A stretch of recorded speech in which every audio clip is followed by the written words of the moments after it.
پچھلی زندگی دین کے طالب علم کی حیثیت سے گزارنے کی توفیق عطا فرمائے۔ پرسوں ہم نے ذکر کیا تھا انسان کی زندگی اور موت کی کچھ کیفیات کے بارے میں۔ اعوذ باللہ من الشیطان الرجیم، بسم اللہ الرحمن الرحیم۔ اللہ رب العزت نے فرمایا کیف تکفرون باللہ وکنتم امواتا فاحیاکم ثم یمیتکم ثم یحییکم ثم الیہ ترجعون۔ فرمایا کہ اے بندے تو کیسے انکار کرتا ہے، حالانکہ میں نے تجھے موت دی، تجھے حیات دی، تجھے پھر موت دی، تجھے پھر حیات دی، اور تم نے میری طرف پلٹ کے آنا ہے۔ اللہ رب العزت نے انسان کی ظاہری زندگی کے تمام اسباب کو یہاں پر بیان فرمایا تھا۔ آج کی آیہ کریمہ میں اللہ رب العزت انسان کے باطنی اسباب کو، جو اندر کے اسباب ہیں، ان کو ذکر فرما رہا ہے۔ اعوذ باللہ من الشیطان الرجیم، بسم اللہ الرحمن الرحیم۔ هو الذی خلق لکم ما فی الارض جمیعا ثم استوى الى السماء فسواہن سبع سماوات وهو بكل شیء علیم۔ آج ہم انشاءاللہ ایک ہی آیت مبارکہ کریں گے۔ یہاں پر اللہ رب العزت نے پیچھے انسان کی زندگی اور موت کا ذکر کیا۔ کس کا ذکر کیا؟ زندگی اور موت کا ذکر کیا۔ فرمایا کہ میں نے موت دی، پھر زندگی دی، پھر موت دی، پھر حیات دی۔ میں نے وہ تمام اس کی تفسیر جو ہے وہ آپ کو پرسوں میں نے عرض کر دی تھی۔ اب یہاں پر اللہ رب العزت فرماتا ہے کہ جب میں نے ان کو موت دی اور زندگی دی تو زندگی کے لیے جتنی ضروری چیزیں تھیں وہ بھی میں نے ان کو عطا فرمائی۔ اب یہاں پر اللہ رب العزت پہلے اپنا تعارف کرواتا ہے، فرماتا هو الذی، لوگوں میں وہی ہوں، خلق، جس نے بنایا، لکم، تمہارے لیے، ما فی الارض، جو کچھ زمین میں، جمیعاً، جو کچھ زمین میں ہے وہ سب کچھ تمہارے لیے بنایا۔ ثم استوى، اللہ رب العزت فرماتا ہے پھر تمہیں کھلانے کے بعد اب تجھے مکان کی ضرورت تھی، ثم استوى الى السماء، تمہارے لیے میں نے چھت بنائی آسمان کو، فسواہن سبع سماوات، اور یہ آسمان کا تمہارے لیے ایک دوسرے کے اوپر سیدھا کر کے 7 شکلوں میں میں نے بنایا، 7 آسمان بنائے۔ وَهُوَ بِكُلِّ شَيْءٍ عَلِيمٌ، اور فرمایا کہ لوگوں یہ جان لو کہ ہر چیز میرے علم میں ہے۔ یہاں پر اللہ رب العزت نے فرمایا کہ زمین کے اندر جو کچھ بھی ہے وہ سب کچھ میں نے اپنے انسانوں کے لیے، اپنے بندوں کے لیے بنا دیا ہے۔ زمین کے ظاہری اوپر چیزیں ہوں یا زمین سے اندر نکلنے والی چیزیں ہوں، ہر چیز کو میں نے کس لیے بنایا؟ اپنے بندوں کے لیے، اپنے انسانوں کے لیے بنایا۔ اب یہاں پر ایک دو اعتراضات بھی ساتھ اس کی ترجمہ بھی ہم کرتے چلیں گے۔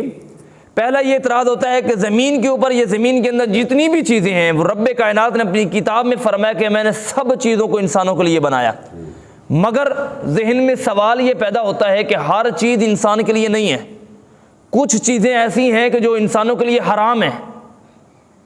اگر ہر چیز ہی انسانوں کے لیے ہو تو چاہیے تو یہ کہ ہر چیز انسانوں کے لیے حلال ہو، مگر ایسا نہیں ہے۔ مثال کے طور پر خنزیر ہے، سور ہے، یا شراب نکلتی ہے، یا کوئی اور دیگر ایسی چیزیں جو ہیں وہ انسانوں کے لیے حرام ہیں۔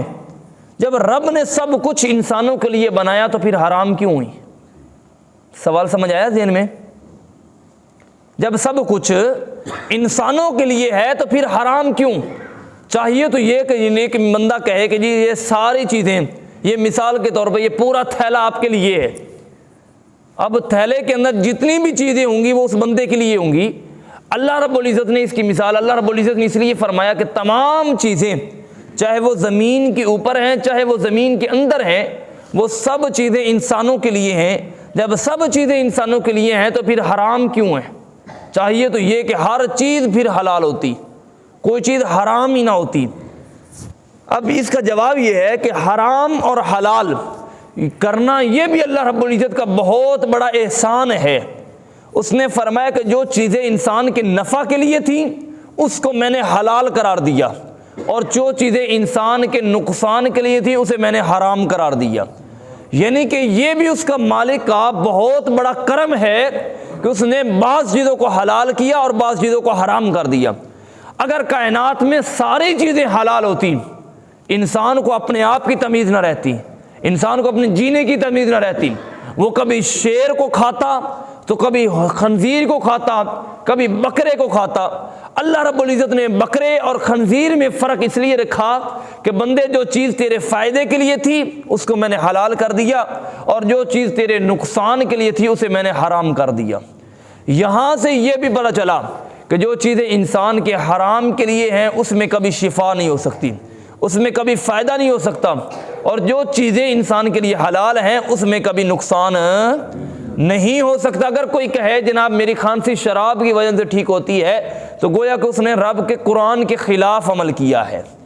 اللہ رب العزت نے فرمایا کہ جن کو میں نے حلال کیا ان میں شفا ہے، جن کو حرام کیا ان میں موت ہے، ان میں بیماری ہے۔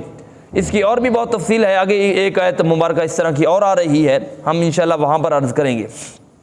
پھر اللہ رب العزت نے فرمایا لوگوں میں وہ ہوں، هو الذی میں وہ ہوں، خلق جس نے بنایا تمہارے لیے، ما فی الارض جمیعا زمین میں جتنا کچھ بھی ہے تمہارے لیے بنایا۔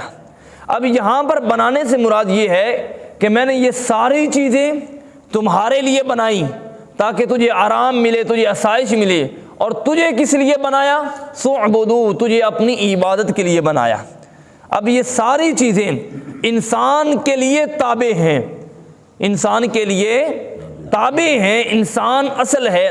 فرمایا یہ سب کچھ تجھے میں نے دے کر صرف تجھے اس لیے دی کہ تو میرا شکر گزار بندہ بن جائے۔ پھر فرمایا آگے اللہ رب العزت ثم استوى الى السماء فسواهن سبع سماوات، اور پھر تمہارے لیے میں نے آسمان کو چھت بنایا، اور فسواهن سبع سماوات، ایسی چھت بنایا کہ جو بڑی ہوئی نہیں ہے، یعنی کہ تریڈی نہیں ہے، بالکل سیدھی چھت بنایا۔ کس لیے؟ تاکہ تمہارے اوپر یہ 7 آسمان جو ہے تمہارے اوپر بچھونا بچھا دیں۔ اللہ رب العزت نے 7 آسمان بنانے کے اندر حکمت عملی کیا ہے؟ اچھا، کہیں مفسرین نے اس کے بارے میں 2 قول نقل کیے ہیں۔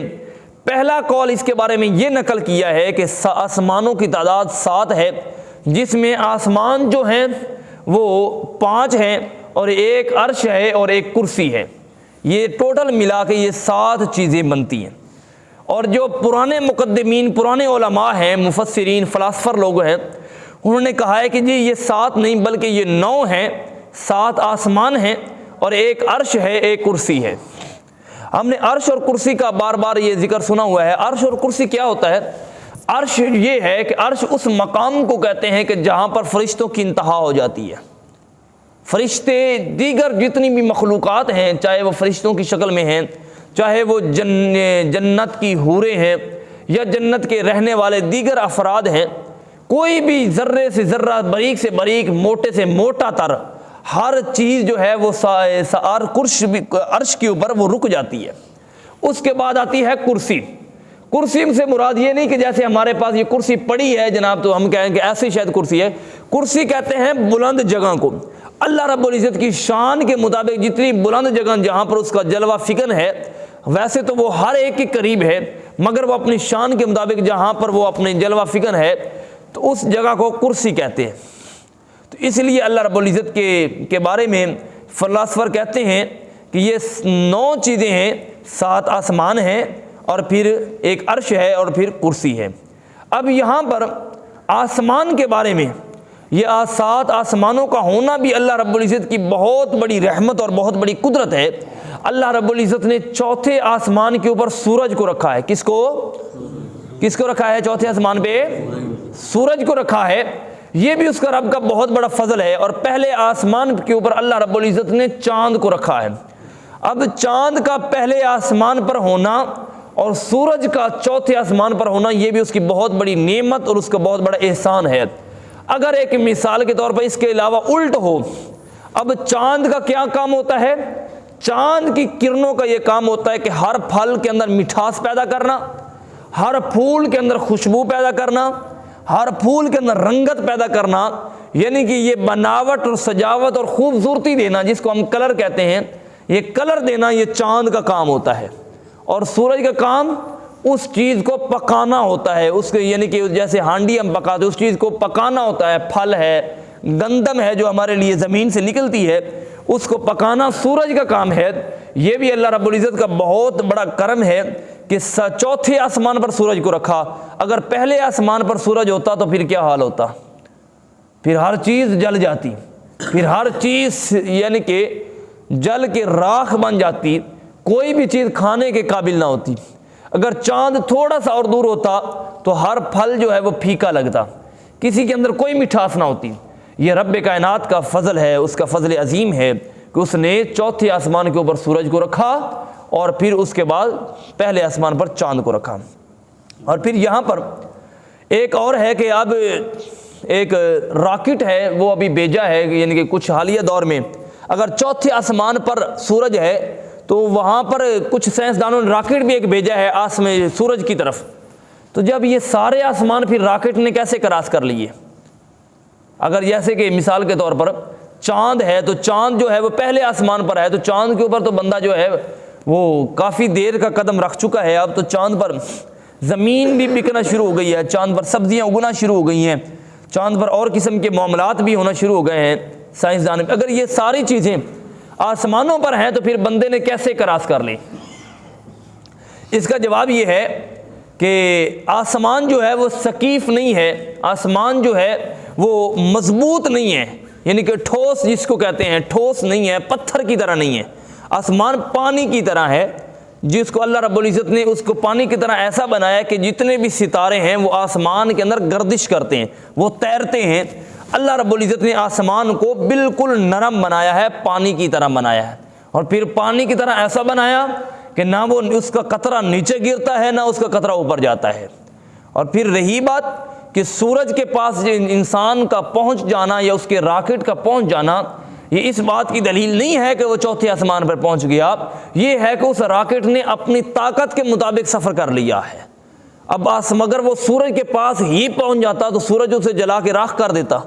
سورج کی گرمی، سورج کی تپش اور سورج سے نکلنے والی آگ انسان کو جلا دیتی، مگر اللہ رب العزت کے سورج کے پاس پہنچنے کا اس کا یہ مطلب نہیں کہ وہ کما حق ہو اس گول دائرے میں پہنچ گیا، وہ ایک یہ ہے کہ سورج کے قریب پہنچ گیا۔ اب وہ قریب کتنا پہنچا ہے یہ تو یا تو جانے والے جانتے ہیں تو یا پھر اللہ رب العزت جانتا ہے کہ وہ اس کے قریب کتنا ہاں اگر پہنچ بھی جائے تو یہ قرآن و سنت کے خلاف یہ بات نہیں آئے گی، کیونکہ آسمان کو اللہ رب العزت نے ثقیف بنایا، بالکل نرم بنایا ہے، سخت اور مضبوط نہیں بنایا۔